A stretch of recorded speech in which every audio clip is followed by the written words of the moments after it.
Recent ICE raids and detentions have left migrant families separated across borders. For one Venezuelan mother, the arrest and deportation of her husband then forced her to self-deport with her daughters to Mexico.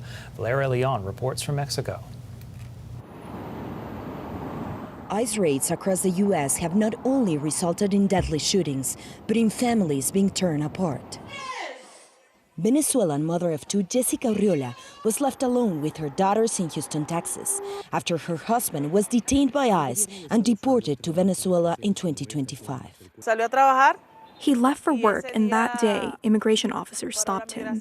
It was during the mass raids, and immigration took him away. The family entered the U.S. through a CBP-1 appointment in 2024, part of a Biden-era program used by nearly 1 million people before the Trump administration shut it down. As U.S. immigration policy sharply shifted when President Trump retook office, Jessica feared she could face the same fate as her husband. She decided to self-deport with her daughters. I didn't want the same thing that happened to my husband to happen to me. If they detained me, who would my daughters be left with? For more than a year now, they've been living in Mexico City, where 16-year-old Jess Carlis has been able to play soccer for the first time during an event organized by the European Union for Refugee Children. But her biggest wish is to reunite with her father. I'd like to go back to Venezuela. I want to see my dad.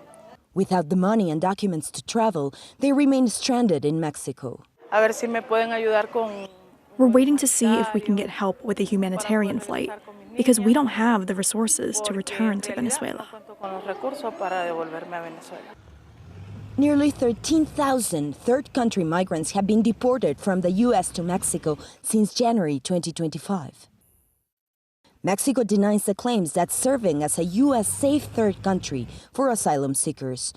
President Claudia Sheinbaum says the country receives migrants for humanitarian reasons. We are a humanitarian country, and when people of other nationalities arrive, they are not turned away.